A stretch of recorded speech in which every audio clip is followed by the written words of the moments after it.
لله وكفى وسلام على عباده الذين اصطفى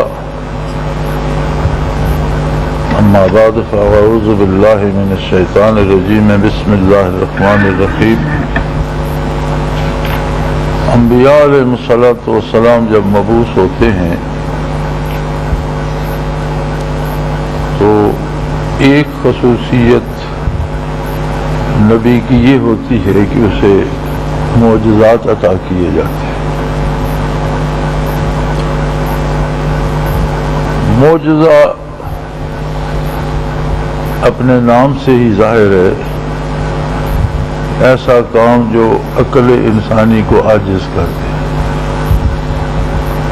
جو کسی طرح سے عقل کی گرفت میں نہ ہے۔ نبی کا معجزہ کیا ہوتا ہے؟ وہ اللہ کا فعل ہوتا ہے اور نبی کے ہاتھ پر صادر ہوتا ہے۔ معجزہ فعل اللہ کا ہوتا ہے، کام اللہ جل شانہ کا ہوتا ہے، اس کا اظہار اللہ کے نبی کے ہاتھوں ہوتا ہے۔ اور کیوں ہوتا ہے؟ اللہ کے نبی کی صداقت کو ثابت کرنے کے لیے اس کا اظہار ہوتا ہے، کسی شخص کی ذاتی بڑائی کے لیے نہیں، کسی فرد کو منوانے کے لیے نہیں، بلکہ نبوت اور نبی کی صداقت کی دلیل ہوتا ہے، اور خود نبی جو اللہ کی طرف سے مبعوث ہوتا ہے وہ عظمت الہی کو اور ذات باری کو منواتا ہے۔ تو معجزہ کا اظہار اس لیے ہوتا ہے کہ اللہ کے نبی کی صداقت ثابت ہو جائے،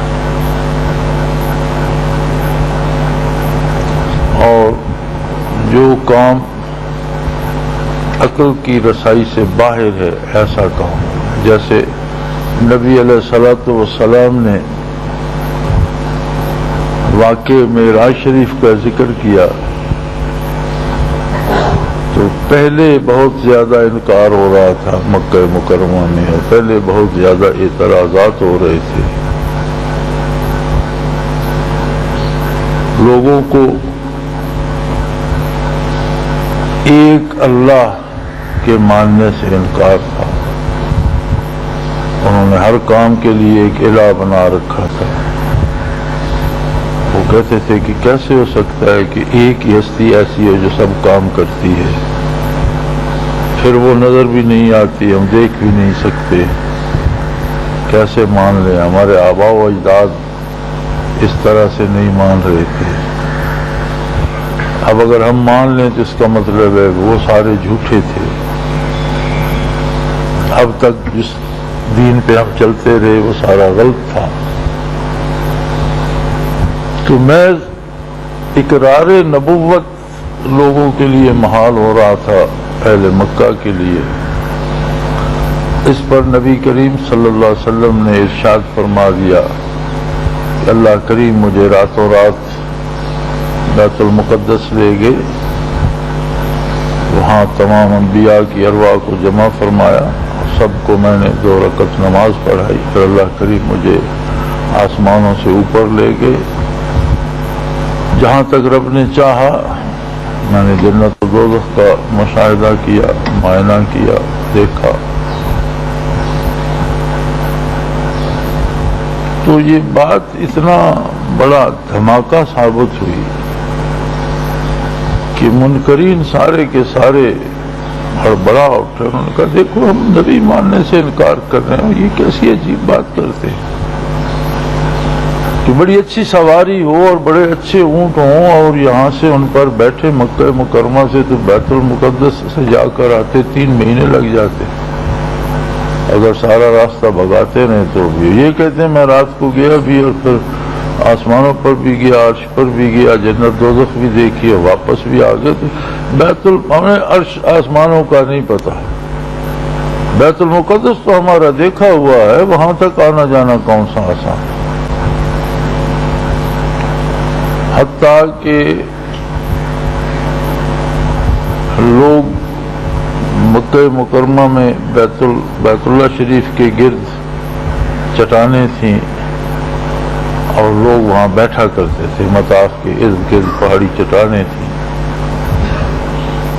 چونکہ چاروں طرف پہاڑ ہیں جو آپ نے جنہیں اللہ نے دکھائے سب نے دیکھیں، تو یہ آگے تک تھے۔ بیت اللہ کے گرد ایک وادی سی تھی، نالا سا، سارے پانی اکٹھے ہو کر ایک طرف چلے جاتے تھے، 4-5 پہاڑ کے وادیاں اکٹھی ہوتی ہیں۔ تو وہ بڑے حیران، انہوں نے کہا جی دیکھو نئی بات سنو، اب پہلے تو یہ بات کرتے تھے کہ آسمانوں سے وحی آتی ہے، وہ تو ہماری سمجھ سے باہر بات تھی، اب یہ ایک نئی بات سنو، بیت المقدس تو ہم نے بھی دیکھا ہوا، ہمارا بھی آنا جانا رہتا ہے، تو اتنی لمبی مسافت ہے۔ تو بھاگے سیدنا ابو بکر صدیق رضی اللہ عنہ کے گھر پہنچے اور انہوں نے کہا بھی لو بھی اور بات سن لو، تم نبوت کا اقرار کیے پھرتے اور آج تمہارے نبی صلی اللہ علیہ وسلم نے یہ بات فرما دی، اب بتاؤ۔ انہوں نے فرمایا کہ یہ جو کچھ تم کہہ رہے ہو بیت المقدس تک آنا جانا، یہ تو چھوٹی سی بات ہے، میں تو اس بات کا قائل ہوں کہ اللہ کی طرف سے ان پر وحی آتی ہے، یہ بہت بڑی بات ہے، اس کے مقابلے میں بیت المقدس کا آنا جانا ایک چھوٹی سی بات ہے۔ اور دوسری بات یہ ہے کہ اگر حضور نے یہ فرمایا ہے تو پھر یہ سچ ہے، اگر نبی کریم صلی اللہ علیہ وسلم نے ایسا ہی فرمایا جیسا تم کہہ رہے ہو تو آپ نے جو فرمایا وہ سچ ہے۔ تو پریشان ہو کر آئے، اب انہوں نے ان سے اور تو کچھ نہ بنا، انہوں نے کہا اچھا آپ بیت المقدس بظاہر تو تشریف لے نہیں گئے آج تک، تو جو گئے ہیں لوگ اور وہاں زیارتیں کی ہیں اور رہے ہیں، ان کو تو ایک ایک نشانی یاد ہے، آپ ہمیں بتائیں کہ مسجد کے دروازے کتنے ہیں، ان میں کھڑکیاں کتنی ہیں، محراب کس جگہ ہے، اندر جو حال ہے اس میں کیا کیا چیزیں ہیں۔ اب نبی کریم صلی اللہ علیہ وسلم نے تو بیت المقدس کی کھڑکیاں دروازے تو نہیں گنے تھے، حضور تو براق پر تشریف لے گئے، انبیاء علیہ الصلوۃ والسلام جمع تھے، آپ نے دوگانہ پڑھایا اور جہاں رب نے چاہا آگے تشریف لے گئے۔ تو سیرت میں حدیث شریف میں موجود ہے، حضور فرماتے ہیں کہ اللہ کریم نے پوری بیت المقدس میرے سامنے کر دی۔ اب وہ پوچھتے جاتے تھے اور میں دیکھ دیکھ کر بتاتا جاتا تھا کہ اتنی کھڑکیاں ہیں، فلاں جگہ دروازہ ہے، اندر حال میں یہ ہے وہ ہے، جو جو چیز انہوں نے پوچھی سب حضور نے بتا دی۔ معراج شریف خود ایک بڑا معجزہ تھا، لیکن جہاں تک ان کی رسائی تھی جو بات اس میں آئی یہ بھی ایک معجزہ تھا، بہت بڑا معجزہ تھا۔ آخر تھک کر انہوں نے کہا اچھا یہ بتائیے کہ ہمارا جو قافلہ اس سمت گیا ہوا تھا وہ کہاں ہے؟ اگر آپ آئے گئے ہیں تو راستے میں دیکھا تو ہوگا۔ حضور اکرم صلی اللہ علیہ وسلم نے فرمایا کہ وہ مکہ سے 3 دن کی مسافت پر ہے اور وہاں ان کا ایک اونٹ گم ہو گیا ہے، تو پڑاؤ ڈال کر اسے تلاش کر رہے ہیں اور انشاءاللہ انہیں مل جائے گا اور وہ 3 دن کی مسافت پر ہے، پہنچ جائیں گے۔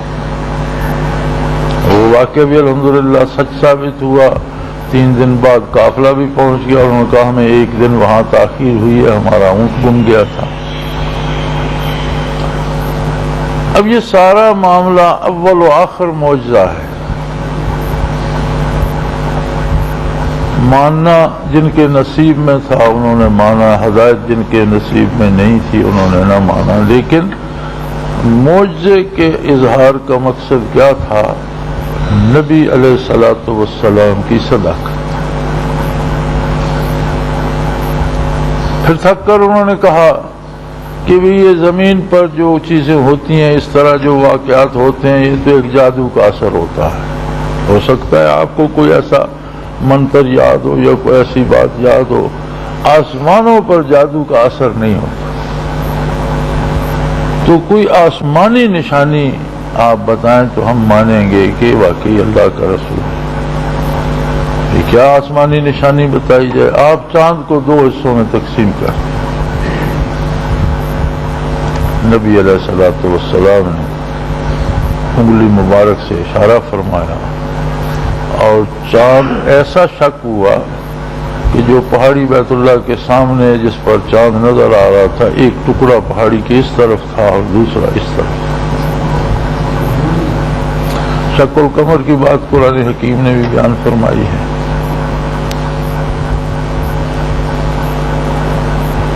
تو اس طرح کی باتیں یہ معجزات ہوتے ہیں۔ دوران ہجرت حضور تشریف لے جا رہے تھے مدینہ منورہ کو،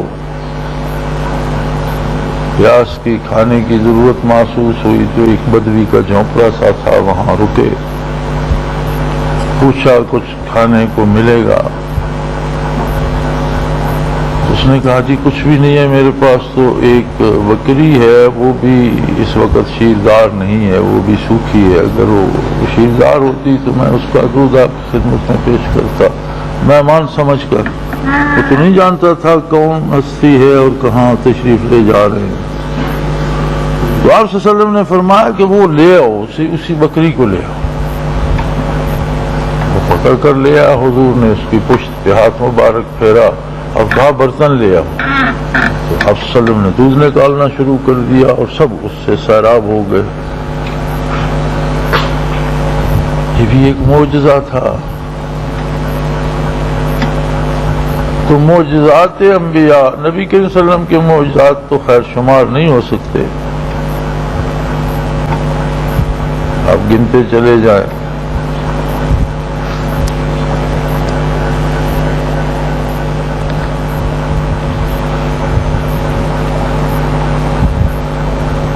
ابو جہل نے کنکریوں کی مٹھی بھر لی اور اس نے یہ پوچھا کہ آپ کو اللہ تعالیٰ آسمانوں کے علوم عطا کرتا ہے اور آپ بیت المقدس کی باتیں کرتے ہیں، تو آپ یہ بتا دیں میری مٹھی میں کیا ہے؟ تو آپ صلی اللہ علیہ وسلم نے فرمایا میں کیوں بتاؤں تمہاری مٹھی میں کیا؟ جو کچھ تمہاری مٹھی میں وہ کیوں نہ بتائے میں کون ہوں؟ تو کنکریوں نے پورا کلمہ طیبہ پڑھا، لا الہ گفت الا اللہ گفت، جوہر آمد رسول اللہ صفت۔ تو کنکریاں بول اٹھی، انہوں نے لا الہ الا اللہ محمد رسول اللہ۔ اب یہاں عقل کام نہیں کرتی، یعنی انسان کے جتنے وسائل ہیں اور جتنی چیزیں وہ عقل سے ایجاد کرتا ہے اور جتنی باتیں عقلاً ممکن ہیں یا جو ذرائع وسائل ہوتے ہیں وہ یہاں کام نہیں کرتے، اس لیے اسے معجزہ کہتے ہیں کہ عقل کو عاجز کر دینے والا کام۔ لیکن معجزہ صادر ہوتا ہے نبی کی حقانیت کو ثابت کرنے کے لیے اور اللہ کی عظمت کو ثابت کرنے کے لیے۔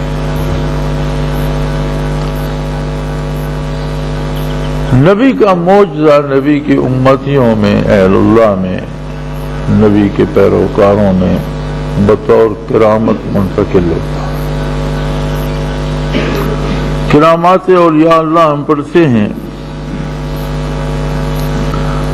اور کرامت برحق ہے، ولی کے ہاتھ پر اس کا صدور ہوتا ہے، لیکن وہ فعل اللہ کا ہوتا ہے، اور وہ بھی ایسا فعل ہوتا ہے کہ معجزے کی طرح عقل کو عاجز کر دیتا ہے۔ عقلاً ایسا ممکن نہیں ہوتا لیکن ایسا ہو جاتا ہے کیونکہ اللہ کرتا ہے۔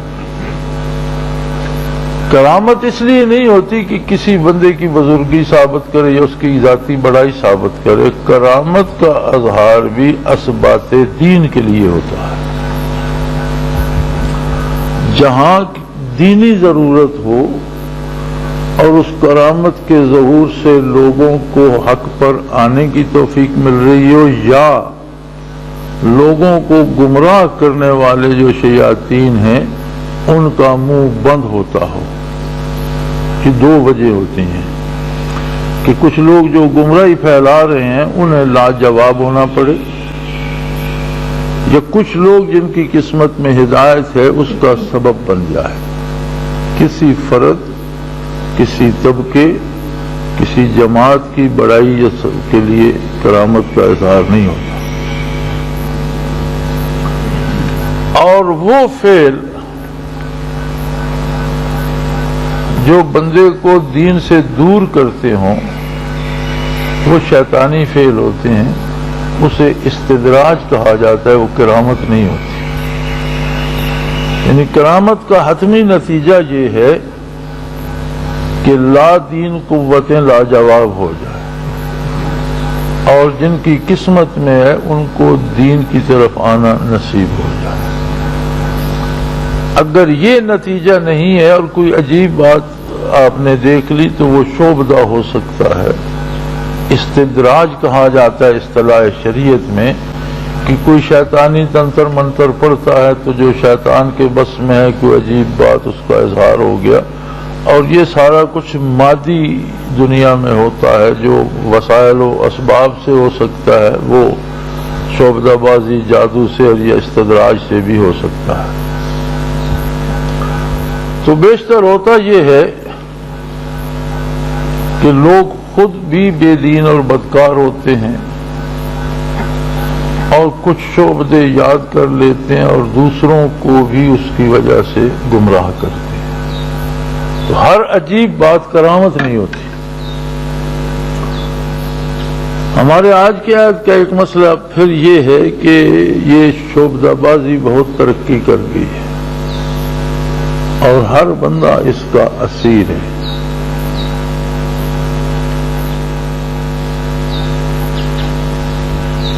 پرسوں ایک خط تھا یا کل ہی تھا غالباً کہ جی میرا روزگار بھی بندھا ہوا ہے، میرے بچوں کی شادیاں بندھی ہوئی ہیں، میری صحت بندھی ہوئی ہے. یہ سارے کام اگر جادوگروں نے کر لیے تو جو اس کائنات کا خالق ہے وہ کہاں گیا، وہ کیا کر رہا ہے؟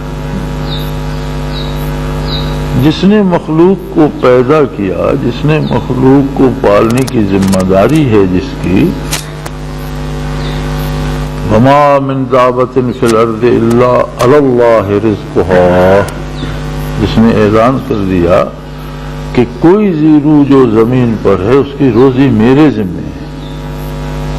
اب اگر اس کی روزی کو کسی جادوگر نے باندھ دیا اور اللہ کریم عاجز آ گئے تو یہ ماننا تو کفر ہے، یہ تو زیادتی ہے.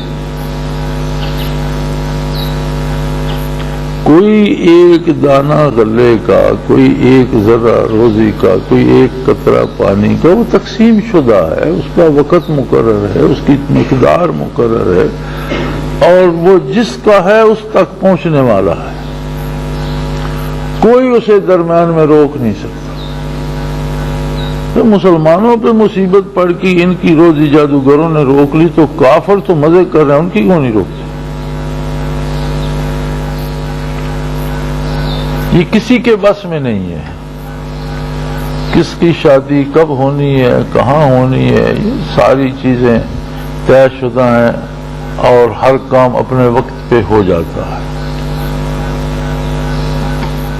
ہر کام جو ہے اپنے وقت کا محتاج ہوتا ہے، جب اس کا وقت آتا ہے تو ہو جاتا ہے. یہ جو عامل اور جادوگر ہوتے ہیں، اس جادو اور عملیات کا ایک بڑا بنیادی نقطہ جو ہے وہ یہ ہے کہ جو بندہ بھی ذہنی طور پر ان سے خوفزدہ ہو جاتا ہے اور ان کی طاقت کو قبول کر لیتا ہے اس پر اثرات مرتب ہوتے ہیں، جو رد کر دیتا ہے اس پر ہوتے ہی. یہ جتنا چاہے زور لگا لیں، جس بندے کا اللہ پر بھروسہ ہو، اللہ کی اطاعت کرتا ہو، گناہگار بھی ہو لیکن ان کی باتوں میں نہ آئے اور ان کو حیثیت نہ دے اور کہ تم میرا کچھ نہیں بگاڑ سکتے، اس کا یہ کچھ نہیں بگاڑ سکتے. اس کی جو اپنی قوت مدافعت ہے ذہنی، اور چونکہ یہ سارا عقل و خرد کا تماشا ہوتا ہے، نگاہوں کی دھوکہ بازی ہوتی ہے، اور چونکہ یہ سارا عقل و خرد کا تماشا ہوتا ہے، نگاہوں کی دھوکہ بازی ہوتی ہے، تو عقلی طور پر بھی اگر کوئی ڈٹ جائے تو اس کا کچھ نہیں بگاڑ سکتے، چہ جائے کہ کسی کے دل میں نور ایمان بھی ہو، اللہ پہ بھروسہ بھی ہو، یہ ایمان بھی ہو کہ میرا اللہ ہر وقت نہ صرف میرے ساتھ ہے بلکہ مجھ سے میرے زیادہ قریب ہے، میری شارک سے بھی زیادہ میرے قریب ہے۔ تو یہ جو اس طرح کے ہمارے ذہن میں خوف پیدا ہو گئے ہیں، یہ صرف اللہ کریم کی عظمت سے دوری اور ایمان کی کمزوری کا ہے اس کا سبب۔ اس عمر گزر گئی آپ کی ہندوستان کے ساتھ لڑتے لڑتے، کوئی ایسا جادوگر تو نہیں ملا جو فتح کرا دیتا، کوئی ایسا جادوگر نہیں ہے جو اپنے لیے روزی پیدا کر لے۔ 2-2 4-4 روپے کے محتاج ہوتے ہیں، 10-10 روپے کے جو جاتے ہیں وہ دیتے ہیں تو ان کے پاس پیسہ ہوتا ہے، لوگ نہ دیں تو وہ اپنے جادو سے پیسہ کیوں نہیں پیدا کرتے؟ لیکن اب ان عاملوں اور جادوگروں کے پاس اتنے لوگ جاتے ہیں اور اتنا پیسہ دیتے ہیں کہ حیرت ہوتی ہے کہ جب یہ ہفتہ وار میگزین اخباروں کے آتے ہیں تو آدھا یا آدھے سے بھی زیادہ میگزین جادوگروں کے اشتہاروں سے بھرا ہوا ہوتا ہے۔ لوگ انہیں پیسے دیتے ہیں، اب ایک صفحہ جو ہے غالباً وہ ہفتہ وار میگزین کا بھی ایک صفحہ کم از کم 1 لاکھ روپے کا اشتہار ہوتا ہوگا، تو اگر وہ لاکھ روپے کے اشتہار ہر ہفتے یا ہر مہینے چھپاتے ہیں، اس کا مطلب ہے وہ بے شمار کماتے ہیں۔ اور مزے کی بات یہ ہے کہ اپنی روزی پیدا نہیں کر سکتے، ان جانے والوں سے کہہ دو کہ یہ 1 مہینہ جانا چھوڑ دیں، انہیں پیسے دینا چھوڑ دیں، تو دیکھیں وہ کہاں سے اپنے جادو سے پیسہ کمائیں نا۔ اور پھر جن کو اللہ کے ذکر کی توفیق ہے، جو لوگ سلسلے میں ہیں، انہیں اللہ کی حفاظت نصیب ہوتی ہے، مشائخ کی توجہ نصیب ہوتی ہے، لیکن اگر بندہ اپنا ایمان قائم نہ رکھ سکے تو پھر سب کچھ بیکار ہو جاتا۔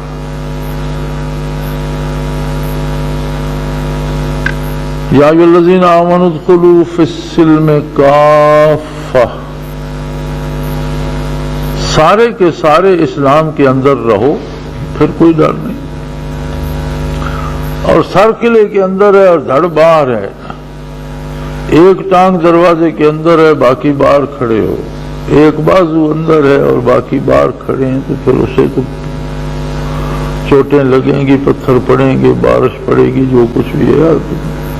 حفاظت کا ذمہ تو ہے کہ سارے کے سارے اسلام کے اندر آ جاؤ۔ اور اسلام ایمان اور عمل 2 چیزوں کا نام ہے۔ ایمان کا بہت سا انحصار عمل پر ہے، ایمان نصیب ہو جائے تو پھر عمل ہے جو اسے ترقی دیتا ہے، مضبوط کرتا ہے اور اسے اس میں اضافہ کرتا چلا جاتا ہے۔ اور اگر عمل چھوڑ دیں تو پھر رفتہ رفتہ اس میں کمزوری آنے لگ جاتی ہے۔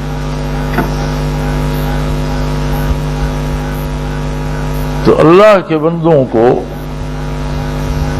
اللہ کی عظمت سے ڈرنا چاہیے، اللہ کی ناراضگی سے ڈرنا چاہیے، اللہ کی گرفت سے ڈرنا چاہیے۔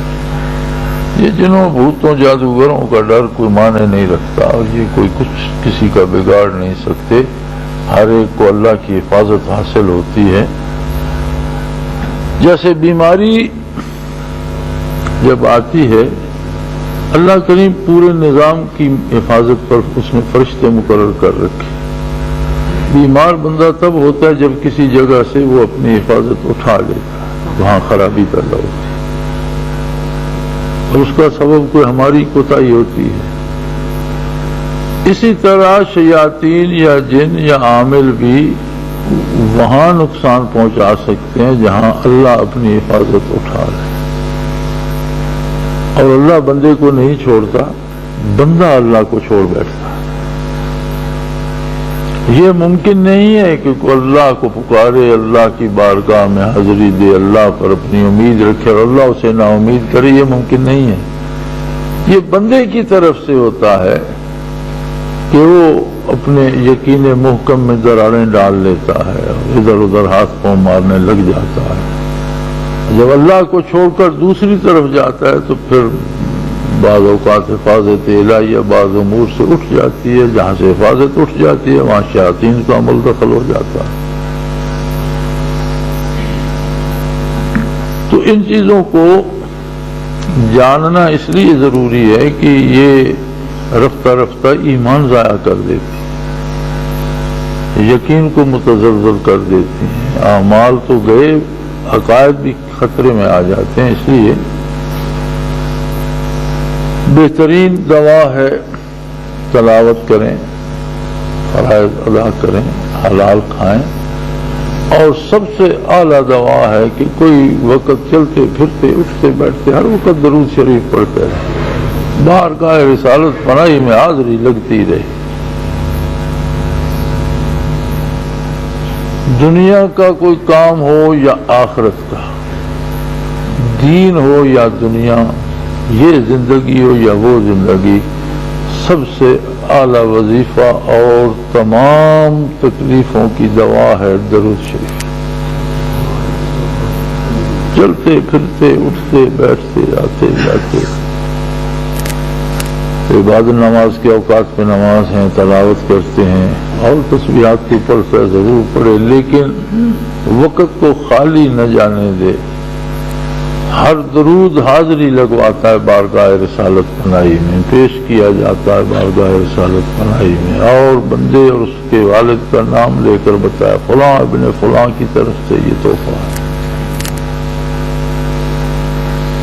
تو اگر کوئی مسلسل پڑھتا ہی رہے تو اللہ کے فرشتے ایک قسم ایسی ہے جن کا کام ہی صرف یہ ہے کہ جہاں کوئی درود شریف پڑھے وہ لے کر بارگاہ رسالت میں پیش کر دیں. وہ کام ہی ان کا یہ ہے. تو وہ قاصد چلتے رہیں، حاضری لگتی رہے تو جادوگر کیا بگاڑیں گے اور عامل کے پاس جانے کی کیا ضرورت. وضو فرض ہے نماز واسطے، وضو خود فرض نہیں، وضو بجائے خود فرض نہیں ہے. وضو نماز کے واسطے سے فرض ہے اور نماز کے لیے وضو فرض ہے. نماز کے علاوہ طہارت کافی ہے. اگر کوئی ضرورت حوائج ضروریہ کے لیے جاتا ہے تو وہ پانی سے طہارت کر لے، وہ کافی ہے. ہر وقت باوضو رہنا نہ کسی کے بس کی بات ہے اور نہ اللہ نے کوئی ایسی تکلیف دی ہے. جب مسجد قباء کے لوگوں کی بات ہوئی اور یہ آیت کریمہ انہی کے بارے نازل ہوئی کہ واللہ یحب المتطہرین، اللہ پاکیزہ لوگوں کو پسند فرماتا ہے. تو نبی کریم صلی اللہ علیہ وسلم نے امت کی تعلیم کے لیے ان پر سوال کیا کہ بھی اللہ نے آپ کی تعریف کی ہے آپ لوگوں کی اور آپ کے پسند کرنے کی، اور فرمایا یہ لوگ متطہرین ہیں، تو کون سا عمل کرتے ہو کہ اللہ کو آپ کی بات پسند ہے؟ تو انہوں نے عرض کیا رسول اللہ، ہم کبھی بھی جب حوائج ضروریہ کے لیے جاتے ہیں تو پانی سے طہارت کرتے ہیں، لہذا طہارت کافی ہے. کسی بھی زبانی وظیفے یا زبانی قرآن کریم پڑھنے کے لیے بھی کوئی وضو شرط نہیں ہے. باوضو ہونا بجائے خود ایک عبادت ہے. کوئی شخص جتنی دیر باوضو رہتا ہے وہ بجائے خود ایک عبادت ہے. لیکن فرض صرف نماز، جب نماز فرض کا وقت آتا ہے نماز فرض ہوتی ہے، نماز کے لیے وضو فرض ہو جاتا ہے، کپڑوں کا پاک ہونا بھی فرض ہو جاتا ہے، قبلے کی تلاش بھی فرض ہو جاتی ہے.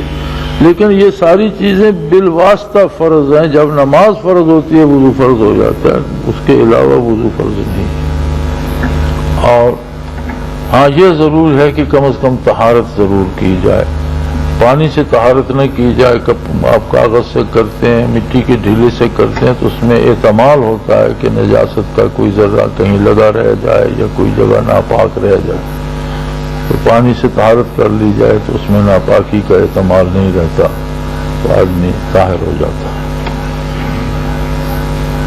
اللہ کریم توفیق دے، ہمت دے، گناہوں کی مغفرت فرمائے، معافی عطا فرمائے، اور ذکر اذکار کو شرف قبولیت سے نوازے. وآخر دعوانا الحمدللہ رب العالمین.